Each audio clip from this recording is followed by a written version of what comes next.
faith that you speak truth. Please stay in our home. No. We'll make you Do not comfortable. stay in the city.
So quickly.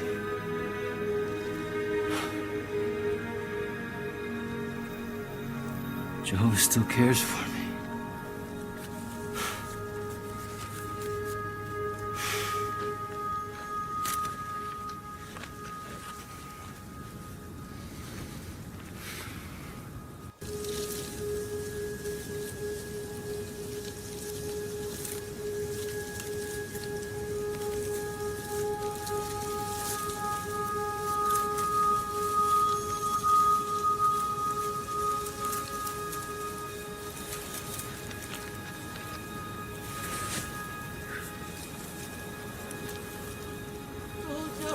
Let me die! Take my life!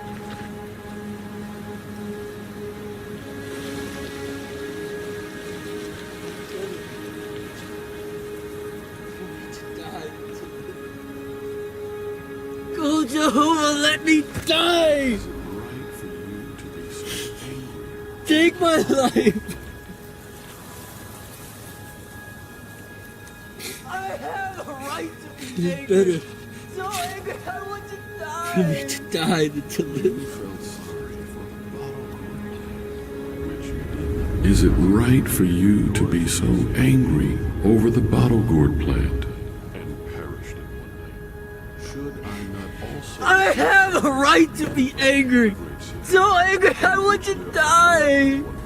You felt sorry for the bottle gourd plant, which you did not work for, nor did you make it grow.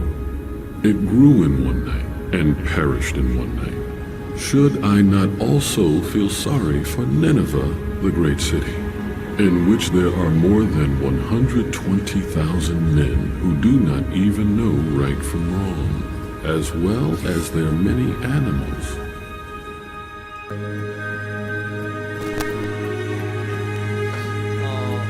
잘 보셨나요?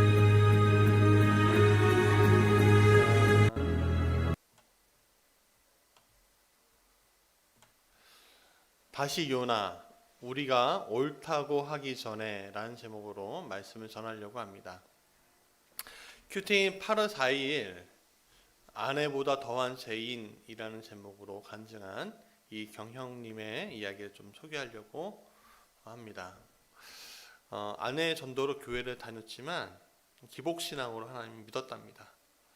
그 사업 실패로 생활고에 시달리고 결국 아내가 직장생활을 하게 되었는데, 자신의 무능으로 아내가 고생한다고 고생한다고 생각했대요. 그래서 죄책감으로 집안일을 시작했답니다. 그러면서 나는 가정적인 남편이야, 이렇게 합리화를 했다고 해요. 그런데 두 딸이 학교에서 왕따를 당하는 거예요. 그리고 작은 딸은 희귀 난치병 진단을 받았답니다. 갑작스러운 고난은 삶의 모든 의욕을 잃게 만들었고 비참한 마음에 자존심을 내세우며 아내에게 혈기도 부렸다고 합니다. 그러나 그것이 끝이 아니었던 거예요. 아내가 외도하기 시작을 한 거예요. 그러면서 그것을 발견한 다음에 인간 같지도 않다고 하면서 협의 이혼을 결심하고요. 아내를 내쫓았다고 합니다. 그리고 모든 원망을 하나님께 향하고요. 내가 신앙생활을 한 것을 후회하고 술과 담배를 다시 시작했다고 합니다. 또 여자도 만났고 이러면서 이제 이렇게 생각했대요. 이혼하면 새로운 삶을 살아야지 다짐했답니다. 근데 이혼 재판이 있는 하루 전날 아내가 찾아와서요. 용서해달라고 이혼만은 절대 안 된다고 빌었답니다. 그런데 눈깔이 뒤집히잖아요. 그러니까 온갖 욕설과 폭력을 행사했대요. 그런데 이제 아내가 용서를 빌으니까 마음이 멍한 거죠. 그 순간에 성경을 갑자기 피게 됐는데 창세기 1장 1절과 3절 말씀이 눈에 확 들어오면서 이런 마음이 들었답니다. 나를 창조하신 성부 하나님, 흑암의 깊음에 있던 내 마음을 운행하시는 성령 하나님, 내 마음에 빛이 있으라고 말씀하시는 성자 하나님, 그 삼위일체 하나님이 마음속에 느껴졌다는 거예요. 그 뒤에 이혼하던 절차를 멈추고요. 예배를 회복하고 날마다 이제 말씀 묵상하게 되었대요. 그리고 오히려 외도의 수치를 드러내며 가족을 살리고자 내가 죽으면 죽으리라 라는 말씀을 적용하며 돌아왔던 아내가 오히려 복수심에 사로잡혀 아내를 정죄하고 마음으로 살인하는 자신보다 더 옳다는 것이 인정되었다고 합니다. 이후에 내가 욕심과 자존심, 혈기와 질투, 합리화에 사로잡혀 여로보암의 죄에서 떠나지 않기에 아내는 외도의 아수르, 딸들은 왕따와 희귀 남친병의 아수르에 사로잡혀 간 것이었구나 라는 것도 깨달아졌대요. 그 마음이 깨달아지자 아내하고 두 딸에게 진심으로 용서를 빌었답니다. 그리고 이렇게 마무리합니다. 여전히 남아있는 상처로 아내를 정죄하려는 악함이 있지만 하루하루 말씀으로 분별하며 살아내기를 기도합니다. 이렇게 마무리하고 있어요. 이경영님의 그 간증을 보면서 저는 오늘 본문의 요나가 생각이 났습니다. 이경영님도 요나도 내가 옳다, 내가 옳아 라는 병에 빠져 있다가 하나님이 건져내 주셨다는 것이 느껴졌어요. 내가 옳다, 우리가 옳다. 우리는 살아가면서 자주 내뱉는 말은 아니지만 마음속에 항상 간직하고 있는 말이에요. 옳다, 내가 옳아. 그런데 우리는 성숙한 사람일수록 내가 또는 우리가 옳다라는 생각이 틀려 있음을 알고 있습니다. 나만이 옳다, 우리만이 옳다. 그 생각이 틀릴 수도 있구나. 왜냐하면 우리가 판단하는 것들은 아무리 객관적인 사실에 근거한다고 해도 결국 판단은 주관으로 하기 때문에 그렇습니다. 그러니까 어디에서 일어나요? 내 중심에서 일어나는 거예요. 오늘 이러한 모습들은 우리를 정확한 하나님의 마음으로 이끌지 못하고 자신이 하나님 되어서 오히려 정죄하는 자리에 서게 됩니다. 그렇기 때문에 내가 또는 우리가 옳다고 하기 전에 하나님의 마음이 어디로 향하고 계신지, 어떻게 내가 반응해야 하는지 우리가 알아보고자 한다는 거예요. 첫 번째, 나만의 하나님인가요? 아니면 저들도 함께 하시는 하나님인가요? 요나는 어디의 선지자였어요? 이스라엘의 선지자였습니다. 그들은 하나님의 백성이었고 여호와 하나님은 오직 이스라엘의 하나님이셔야만 한다고 그 당시 사람들은 사로잡혀 있었습니다. 여호와 하나님은 그 당시 이스라엘을 대변하고 있다고 생각했습니다. 내 하나님이지 저들의 하나님은 아니야 라는 생각으로 뿌리 박혀 있었던 겁니다. 그렇기 때문에 복도 심판도 오직 이스라엘 하나님이 선택하신 백성들에게 있는 것이고 이방인들은 오로지 심판만 받아야 하는 대상들이야 라는 사고관을 가지고 있었어요. 그런데 이게 그 당시에 이스라엘만 가지고 있었던 사고가 아니에요. 그 당시 근동에 있었던 수많은, 또 전 세계에 있었던 수많은 민족들이 가지고 있던 생각이었다는 겁니다. 그래서 요나가 니느웨로 가서 하나님의 말씀을 전하라고 하는 하나님의 말씀이 이해가 되지 않았던 거예요. 저들은 심판받아야 될 백성인데 어떻게 가라고 하실까? 그래서 그는 반대편 다시스로 가게 되었던 겁니다. 그런데 또 이해 안 되는 사건들이 벌어지죠. 3장에서 보니까 요나의 선포에, 심판 선포에 니느웨 사람들이 회개하고 여호와 하나님께 돌이키는 놀라운 일을 그들이 벌입니다. 이해가 안 되는 상황이에요. 이방인들이 여호와 하나님을 섬길 리 만무하잖아요. 근데 여호와 하나님, 우리 하나님이 우리만의 하나님이라고 생각했던 그 하나님 앞에 회개하며 가는 거예요. 참 이해가 안 가요. 그렇죠? 자, 요나서 4장 1절과 2절 한번 볼까요? 요나가 매우 싫어하고 성내며 여호와께 기도하여 이르되 여호와여 내가 고국에 있을 때 이러하겠다고 말씀하지 아니하였나이까? 이게 뭐야? 주님, 어떻게 해서 저들의 하나님이 될 수 있겠습니까? 저들이 만약에 회개한다고 해도 하나님 이득 볼 거 하나도 없지 않습니까? 하나님, 당신은 너무 사랑이 크셔서 저들의 잘못들을 용서해 줄 것 같습니다. 저들은 진짜 하나님 믿는 게 아니에요. 단지 위기만 벗어나려고 할 겁니다. 이런 식으로 얘기하는 거겠죠. 근데 굉장히 유치해 보이죠? 그렇지 않습니까? 예. 우리 꼬맹이들, 막둥이 둘이, 예. 제가 뭐 하고 있을 때, 엄마가 뭐 하고 있을 때 막 울면서 옵니다. 왜 울어? 그러니까 막둥이가 하면서 TV 그래요. 그러니까 형이 자신 거 안 보여준다는 거죠. 그리고 어느 때는 또 셋째가 막 오는 거예요. 왜 그러니까는 자기 거 보고 싶었는데 막내가 깨문다는 거죠. 여러분, 우리가 그런 거예요.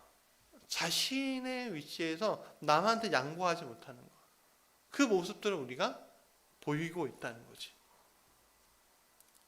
근데 이 유치해 보일 수 있는 것들이 그 당시 문화권의 사람들, 이게 굉장히 중요한 문제예요. 각자 민족의 자신만의 신들이 있었고 그 신이 자신들과 함께 한다는 생각이 있었기 때문에 그래요. 그렇기 때문에 신들은 자신의 편이지 우리의 편이지 저들의 편은 절대로 아니라고 생각했던 게 그 당시의 사람들의 모습이었다는 거예요. 근데 그 모습이 오늘 우리에게도 해당되지 않는가라는 생각이 들어요. 목회를 하다 보니까 친구만 생기는 게 아니에요. 어떻게 저분들은 저렇게 생각하지? 어떻게 저럴 수 있지? 더 나아가서 저들은 정말 하나님 믿고 있는 거야? 그런 생각할 때가 있습니다. 그러나 아무리 생각해도 그럼에도 불구하고 저는 그들에게 하나님이 역사하실 거야 라는 결론에 도달하게 됩니다. 왜냐하면 하나님 나만의 하나님이 아니라 저분들의 하나님이기도 하기 때문에 그런 거예요. 그런데 여러분 잘 생각해 보십시오. 수백 수천만을 죽인 히틀러나 목태통이나 스탈린이나 폴포트나 아니 우리가 김일성이나 김정일 이런 이들에게 하나님이 동일하게 역사하고 계셔라고 한다면 여러분들 믿겠습니까? 믿으시겠습니까? 우리는 모르지만 그들이 죽을 때 하나님 앞에 회개하고선 죽었어 라고 한다면, 그래서 내가 천국에 가보니 그들이 떡하니 내 앞에서 하나님 찬양하고 있다면 여러분들 그게 용납이 되십니까? 여러분 멀리 갈 것도 없어요. 사실은 내가 싫어하는 사람이나 나를 괴롭혔던 사람이 하나님이 역사하셔서 그들이 천국에 간다면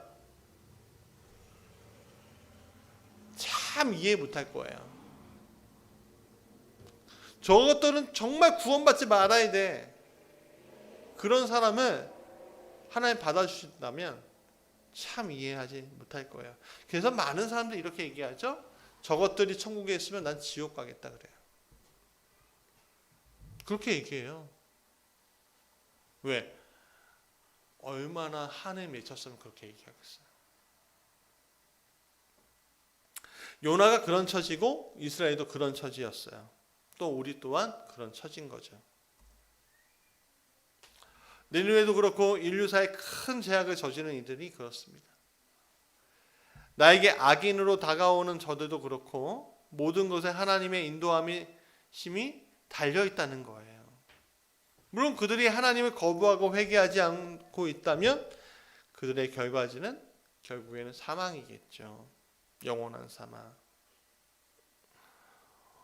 오늘 우리는 저들에게도 동일하게 역사하시는 하나님이라는 것을 믿어야 오늘 이야기가 성립될 수가 있습니다. 마태복음 9장 13절에서 예수님은 이렇게 얘기합니다. 나는 의인을 부르러 온 것이 아니라 죄인을 부르러 왔다라고 얘기합니다. 그러니까 오늘 나에게도 저들에게도 회개의 기회, 예수 그리스도를 내 구주로 영접할 수 있는 기회를 주님이 주셨다는 것을 여러분 인정하고 계셔야 한다는 겁니다. 자, 두 번째. 오늘 본문에서 배운 거, 은혜를 배웠다라는 거예요. 은혜. 6절에서 이렇게 얘기합니다. 하나님 여호와께서 박농코를 예비하사 요나를 가리게 하셨으니 이는 그의 머리를 위하여 그늘지게 하며 그의 괴로움을 면하게 하려 하심이라. 요나가 박농콜로 인하여 크게 기뻐하였더니, 여러분 요나는 니느웨 성 바깥으로 나가서 자기를 위하여 초막을 지었다고 합니다. 초막이라고 해요. 그것은 특별히 대단한 텐트 같은 게 아니었어요. 아까 영상에서 보듯이 그냥 그늘만, 뜨거운 햇빛을 가릴 그늘만 지도록 만든 거예요. 그리고는 하나님이 말씀하신 40일 후에 어떻게 되는지 지켜보기 위해 앉아 있었어요. 그럼 이렇게 얘기했겠죠. 하나님 저 느느웨의 백성들을 벌하든지 아니면 나를 죽이든지 알아서 하세요. 내가 이런 말 죄송합니다. 쪽팔려서 못 살겠어요. 그렇게 얘기하는 거지. 그러니까 요나는 쉽게 얘기하면 1인 시위하고 있는 거예요. 하나님 앞에서. 하나님은 그런 요나에게 교훈을 주시기 위해 준비하신 게 있었어요. 하나님 먼저 빨리 자라는 박농쿨을 예비하셨습니다. 그래서 요나의 머리 위에는 그늘을 만들어서 요나를 기쁘게 했습니다. 갑자기 요나는 평안함이 느껴져요. 표정을 보면서 표정이 풀어지면서 입가에 미소가 딱 떠올라요. 기분이 좋아집니다. 갑자기 행복해집니다. 그래서 6절에 보니까 뭐예요? 요나가 박농콜로 말미암아 크게 기뻐하더니라는 말씀을 하는 겁니다. 요나서에서 요나가 기뻐한다는 표현은요, 여기서 처음 나와요. 기뻐하다. 기뻐할 수 있잖아요. 즐거워할 수 있잖아요. 근데 여기서 처음 나와요. 요나는 하나님으로부터 사명을 받았을 때도 기뻐하지 않았습니다. 느웨 사람들이 회개하는 놀라운 역사를 봤을 때도 기뻐하지 않았어요. 그런데 요나는 지금 박농쿨 그늘 하나 때문에 엄청 기뻐하고 있다는 겁니다. 자, 여기서 우리가 주목해야 할, 봐야 할 6절의 단어가 있어요. 바로 뭐냐면 예비하사라는 단어예요. 여러분, 예비하사라는 단어는요, 요나서 전체에 3번에 걸쳐서 나오는데 1장 마지막 절에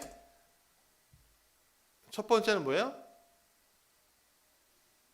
물고기를 예비하사라고 되어 있어요. 그렇죠? 그리고 또 두 번째 박농쿨을 예비하사라고 되어 있어요. 그렇죠? 네. 세 번째 어떻게 돼요? 벌레를 예비하사라고 되어 있어요. 뭐예요? 자 보세요. 뭘 예비했어요? 처음에 물고기 예비했죠. 두 번째 박농쿨을 예비했죠. 세 번째 뭘 예비해요? 벌레를 예비하셨다는 거예요. 여러분, 예비해 주셨다, 예비하다라는 게 뭐야? 요나를 깨닫게 하기 위해서 실습 교재를 준비하셨다라는 얘기예요.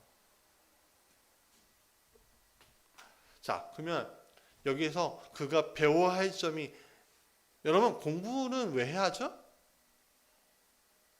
중학생, 고등학생, 대학생 되겠고 또 평생 공부하는데 왜 공부는 왜 하죠? 알기 위해서. 뭘 알기 위해서? 세상을 살아가는 방법을 알기 위해서, 세상에 도움이 될 수 있는 자리를 가기 위해서 뭐예요? 깨달아야 되잖아요. 원리나 뭐 이런 것들을. 그렇잖아요. 요나도 깨달아야 되는데 뭘 깨달아요? 바로 한 단어, 은혜라는 단어예요. 그레이스라는 단어예요. 하나님께 그렇게 화를 내던 요나가 박농쿨이 주는 그늘에 기뻐하죠. 근데 그게 다 하면 얼마나 좋겠습니다. 까마는 하나님께서 다음날 새벽에 벌레를 예비하여 하셔요. 그래서 요나의 초막을 덮은 박농쿨에 보내시고 그것을 갉아먹게 하셨어요. 박농쿨은 곧바로 시도 죽어버리죠. 그늘은 사라졌고 요나의 미소도 사라져요. 이제 불타는 햇빛이 요나의 머리에 바로 꽂히는 겁니다. 뿐만 아니라 하나님은 뜨거운 동풍을 준비하셨다 하는 거예요. 여러분, 뜨거운 햇빛에 뜨거운 동풍을 맞으면요, 사람이 어떻게 돼요? 열사병에 사람이 해롱해롱거리죠. 그렇죠? 정신이 혼미해져요. 근데 사실은 이 단어가 맞을 거예요. 맹붕, 멘탈이 붕괴됐다. 멘붕 상태에 빠져 있는 거예요. 그래서 요나는 갑자기 화가 확 올라오면서 분노를 막 표출합니다. 8절에 요나가 하는 말을 들어보십시오. 스스로 죽기를 구하여 이르되 이렇게 얘기합니다. 제가 사는 것보다 죽는 것이 내게 낫습니다. 변덕이 죽고 있듯 하는 요나의 모습 보면서, 물고기 뱃속에서 하나님 노래하고 감사하다가 느느웨가 회개하니까 화를 내며 덤비다가 박농쿨 때문에 좋다고 기뻐하다가 이제는 없어졌다고 화내면서 죽겠다는 소리를 하는 거예요. 여러분, 하나님의 은혜에 대한 우리의 합당한 반응이 뭐지요? 내가 받은 은혜를 기억함으로 나도 은혜를 전하는 자가 되는 거예요. 근데 오늘 나의 감정과 내가 옳다고 생각하는 것들 때문에 내가 생각하는 그 가치관을 버리지 못해서 그게 은혜로 생각되지 아니하고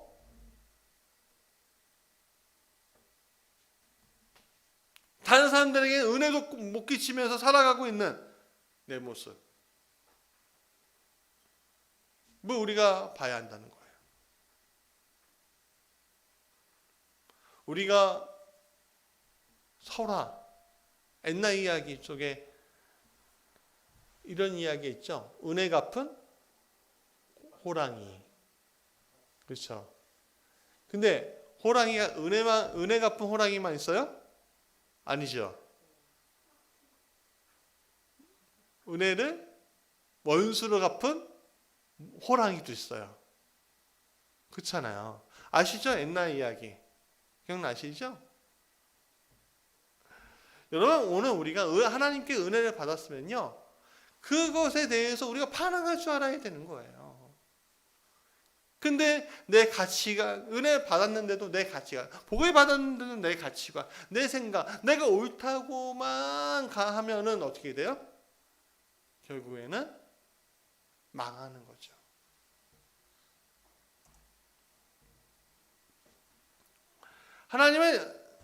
요나는요, 하나님이 은혜로운 분인지 알고 있었어요.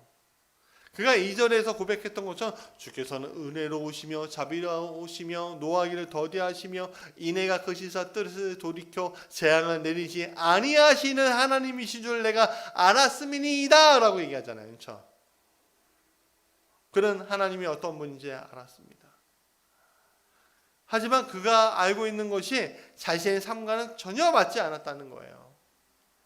그래서 죄인들이 회개하는 영적 축제의 현장이 오히려 그는 화를 내고 전혀 기뻐하지 않았다는 겁니다. 예수님은 돌아온 탕자 이야기를 하셨어요. 멀리 타국에서 동생이 망해서 돌아왔을 때 아버지는 그를 얼싸안으면서 다시 아들로 세우며 잔치를 벌일 때 일터에서 돌아온 첫째 아들은 그것에 대해서 몹시 분노했습니다. 여러분, 우리도 그렇지 않습니까? 우리는 내가 받은 하나님의 은혜가 얼마나 크고 넓은지 쉽게 잃어버립니다. 그래서 하나님의 은혜를 제한시켜요. 이런 사람들은 은혜를 받아도 저런 사람들은 은혜를 받아서는 안 돼, 이렇게 재단해버려요. 우리가 생각하는 범위가 그렇다는 거예요. 그래서 그 범위에서 벗어나는 사람들은 안 돼. 그런 사람들에게 하나님의 은혜 베푸시면 화가 팍 나는 거죠. 내가 생각하는 범위에서 벗어나는 사람들이 은혜를 받으면 우리는 요나처럼, 그리고 탕자에 나오는 비유의 형처럼 화를 내게 됩니다. 기뻐하지 못합니다. 나는 괜찮지만, 나는 받아도 되지만 저런 사람은 안 된다는 것이에요. 그것은 공평하지 않다는 겁니다. 공정하지 않다는 겁니다. 요즘 우리가 얼마나 공평과 공정에 대해서 민감해요. 재난지원금 왜 우리는 주고 저들은 안 줘요? 아니, 왜 우리는 안 주고 저들은 줘? 이렇게 거꾸로 얘기했네요. 그런 얘기를 하잖아요.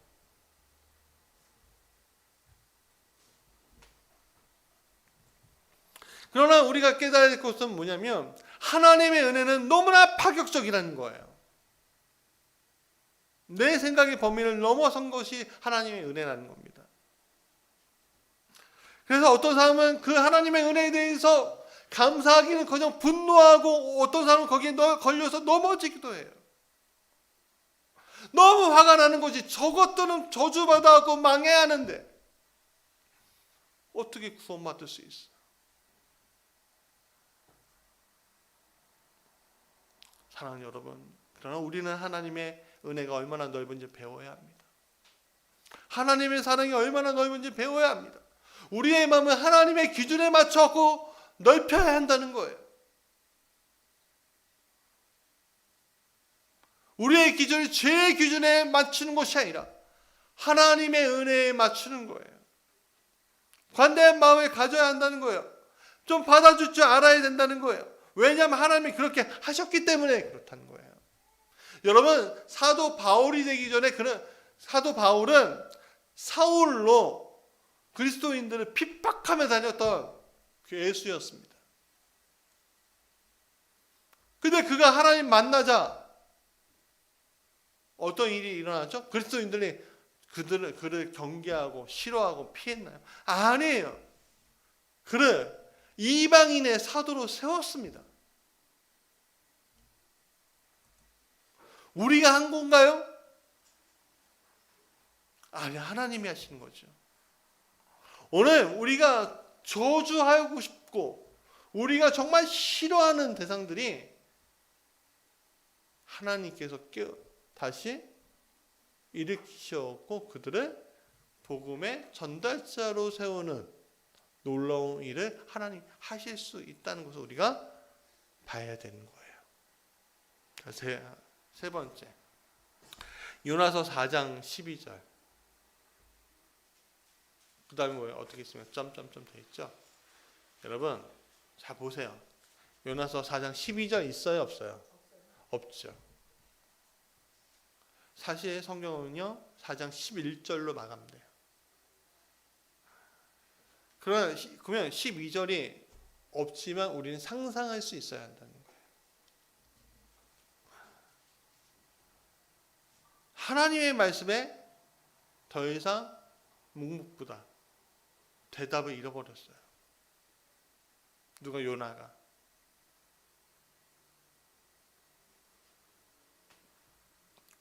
뭐라고 하셨기에? 10절과 11절 하나님께서 말씀하셔요. 내가 수고도 아니하고 재배도 아니하고 하룻밤에 났다가 하룻밤에 말라버린 이 박농크를 아끼거든. 하물며 이 큰 성읍 느니웨에는 좌우로 분별하지 못하는 자가 12만 명이요 가축도 많이 있나니 내가 어찌 아끼지 아니하겠느냐. 여러분 우리가 아무리 논리를 만들고 논리적으로 하나님께 말한다고 하는데 하나님이 그것으로 되었다고 말씀하셔요. 그래. 그리고 아예 우리의 입을 확 막아버리셔요. 왜 그런지 아세요? 내가 논리적으로 맞기 때문에 하나님이 가만히 있으시는 거예요? 아니죠. 내가 옳았음이 아니고 나의 연약함만이 드러나기 때문에 하나님이 입을 막아버리시는 거예요. 요나는 지금까지 하나님이 말도 안 되는 일을 하셨다고 화를 냈습니다. 그런데 하나님이 이 질문에 요나야말로 정말 말도 안 되는 일을 내가 하고 있었다는 것을 깨닫게 하신 겁니다. 요나는 집착할 가치도 없고 권리도 없는 것에 대해서 마음을 쏟고 있는 거예요. 하루살이와 같은 자신도 그렇게 아무런 수고도 아니한 그 박농크 하나를 아끼면서 그것 때문에 화를 내고 있습니다. 그렇다면 하나님께서 그것과는 비교할 수 없는 사람들을 아끼는 것에 대해서 어떻습니까? 너무나 당연한 결과죠. 하나님은 요나에게 그런 질문을 묻고 있는 겁니다. 하나님의 종으로 요나는 이 하나님의 마음을 알아야 했다는 거예요. 하나님이 이스라엘뿐만 아니라 니느웨까지 자기를 원수로 생각했던 그 사람들까지 하나님이 아끼시고 구원하기를 원하신다는 그 마음을 깨닫게 원했던 거예요. 그것이 하나님의 마음이에요. 사랑하는 여러분, 많은 우리를 불편하게 만드는 현상이 있습니다. 우리를 불편하게 만드는 대상이 있습니다. 우리가 좀 덩떨어졌지만 저것들은 진짜 저주받고 죽어야 해라고 생각하는 사람들이 있습니다. 우리는 정말 나는 옳다라고 생각하는 내 마음이 있는데 그건 다 옳지 않다는 거예요.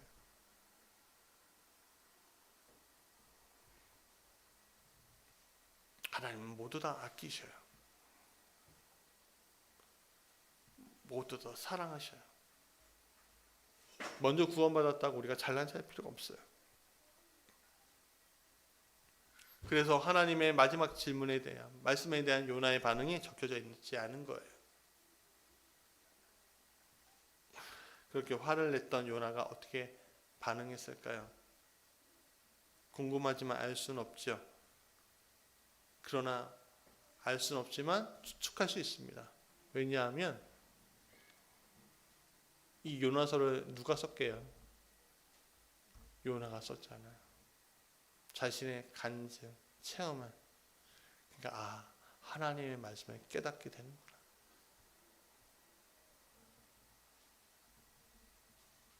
요나가 바로 나인데 내가 하나님 말씀을 잡고 가야지.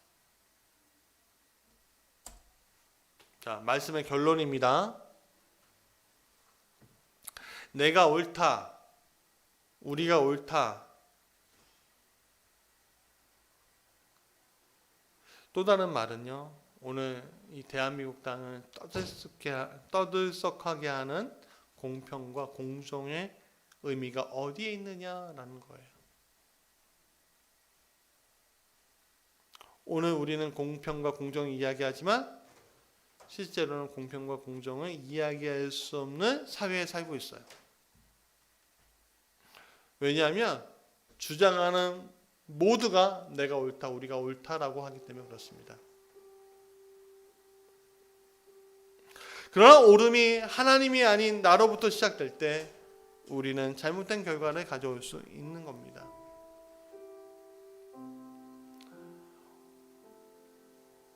옳은 비난, 옳은 비판. 여러분, 옳음은 그런 걸로 생겨나는 것이 아닙니다. 오직 하나님의 마음에 부합하고 하나님을 사랑할 때 생기는 거예요.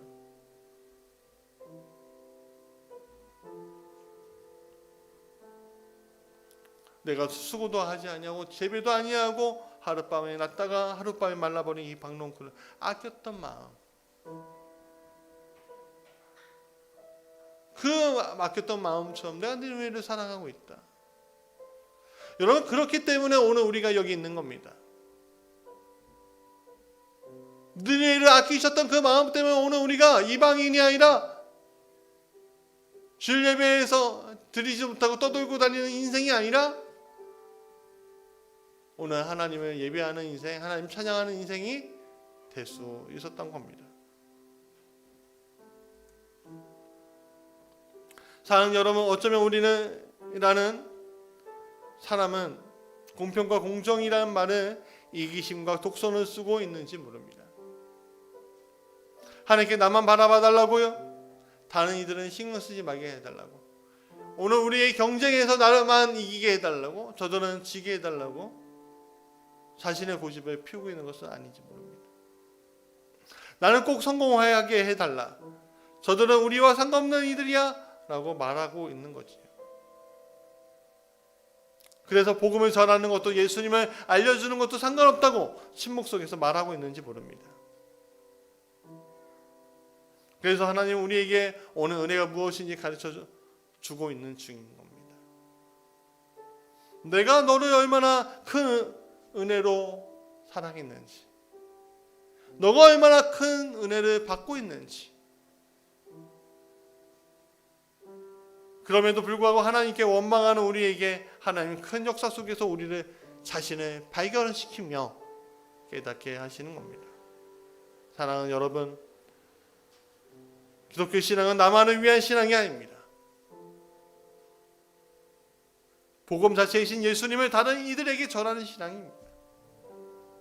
비록 우리가 수치를 당할지언정 예수님을 통해서 구원을 선포할 때 하나님 기뻐하신다는 겁니다. 나의 자존심, 나의 욕심, 나의 가치를 내려놓고 오늘 죄인을 부르러 오신 예수님처럼 우리가 죄인들의, 비록 우리는 능력이 안 되지만 성령의 도움으로 하나님께 이끌어가는 시간 되어야 할 줄 믿습니다. 아직 하나님을 사랑한다고 얘기하지만 하나님 앞에 예배드리지 못하는 이들 위해,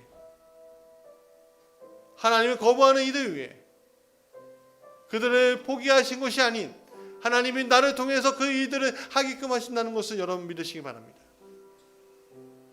오늘 한국교회가 이 마음을 잃어버렸습니다. 나만을 위해서, 우리 교회만을 위한 교회가 되어 버렸기 때문에 그렇습니다. 사랑하는 여러분, 오늘 나만을 위해서, 우리만을 위해서 일하시는 하나님이 아니라 저들을 구원하시기 위해서 일하시는 하나님인 것을 깨닫고 하나님의 사역에 동참하시는 여러분들에게 간절히 원합니다. 모두 일어나시겠습니다.